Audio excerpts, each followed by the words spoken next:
I'm good to go. You know, I add my beat to my template, I add my microphone, and I'm ready to record.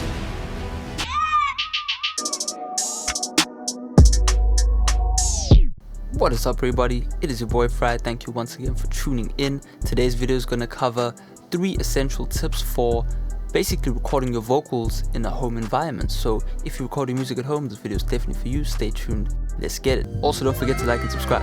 Alright, so my first tip is definitely to create a general time slot for when you sit down and make your music. You know, for me it's really important to treat this kind of thing as a sport, you know what I mean, even if it's just a hobby.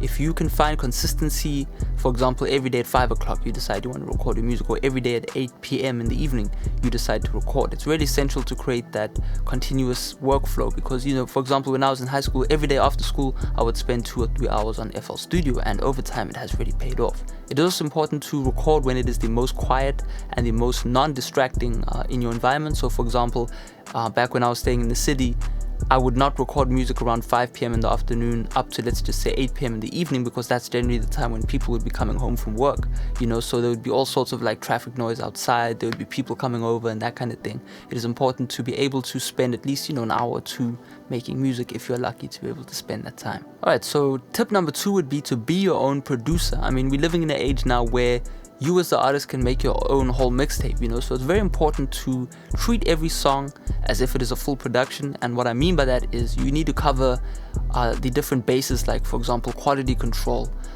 You know, if you make, for example, a really great song but you've recorded the vocals really badly, you're going to spend the whole night, or your mix is going to spend the whole night trying to get it sounding good, and it might not ever sound good because, you know, you didn't take the time to really set up your microphone correctly with, you know, obviously the gear you have.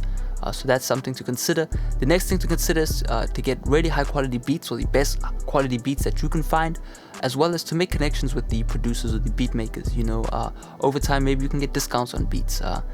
You know, you can give people credit. Certain people on YouTube just want credit, and over time maybe they can start making beats for you, you know. So definitely source the highest quality beats you can find.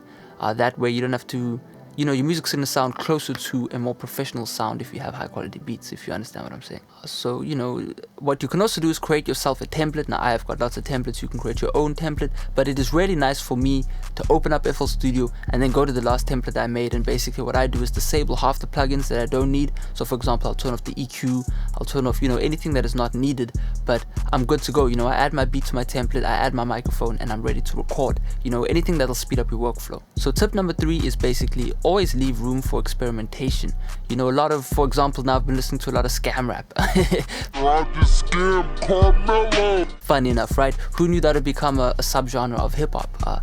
You know, always take time to make strange music, you know, to have fun in the studio and just make any type of song, because you never know when you're gonna come up with that next track. You know, for example, if you like rapping on NBA Youngboy type beats, why not type in NBA Youngboy X Juice WRLD type beat on YouTube and see what pops up? You know, you never know if you might find the beat that, you know, fits your style. Over time you can only learn that. You can't just kind of come up on your style, and it definitely takes time to get there. Alright, so I hope you enjoyed the video. Those are just my 3 quick tips and tricks to, you know, create for yourself a better environment when recording.